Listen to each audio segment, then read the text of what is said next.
দেশে তৈরি পোশাক খাত থেকে বছরে প্রায় ৬ লাখ টন টেক্সটাইল বর্জ্য উৎপাদিত হয়। এর মাত্র ৫% পুনর্ব্যবহার করতে পারেন উদ্যোক্তারা। টেক্সটাইল বর্জ্যের প্রক্রিয়াকরণ সংকট নেতিবাচক প্রভাব ফেলছে শিল্প ও পরিবেশে। তাই সক্ষমতা বাড়িয়ে কাঁচামালের অপচয় কমানোর পাশাপাশি বর্জ্য ব্যবস্থাপনার টেকসই সমাধান চান উদ্যোক্তারা।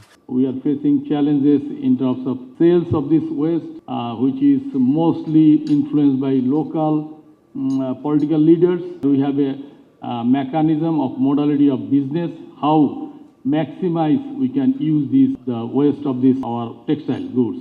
বুধবার বাণিজ্য মন্ত্রণালয় ও বিজিএমই এর যৌথ উদ্যোগে আয়োজিত আলোচনায় সার্কুলার ইকোনমিতে বিনিয়োগের আগ্রহ জানায় ইউরোপীয় ইউনিয়ন। জানানো হয় ক্ষুদ্র ও মাঝারি শিল্প বিকাশে এটি সহায়ক হবে। Are working with the Ministry of Commerce and BGMEA on policy development, and the European Investment Bank has within this project signed a €60 million loan with BRAC Bank to provide financing for circular investments going to SMEs in this country.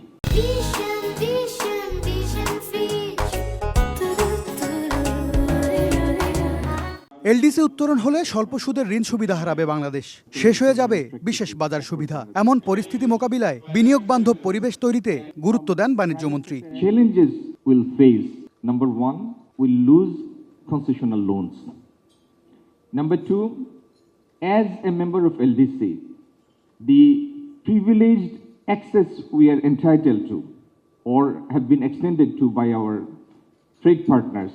Logistic খরচ কমিয়ে আনতে চট্টগ্রাম বন্দরের দক্ষতা বাড়ানোর কথাও জানান মন্ত্রী। Bangladesh is already moving in this direction. M S Arifin, Somoy Sangbad, Dhaka.